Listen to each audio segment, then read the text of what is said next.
Niombee kanisa la ufufuo na uzima, nao wapate nafasi ya kusali kama sisi, nao wapate nafasi ya kufurahia uwepo wa Mungu kama sisi tunavyofurahia uwepo wa Mungu.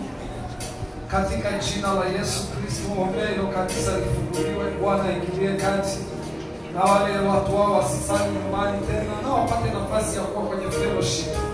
Biblia inasema tusiache kukusanyika kama ilivyo desturi ya wengine.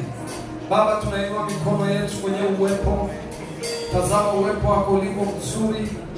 Hili ndilo lile vazi ambalo lilikuwa limemfunika Adamu na Eva kabla hawajatenda dhambi. Asante kwa ajili ya hili vazi zuri, uwepo mzuri.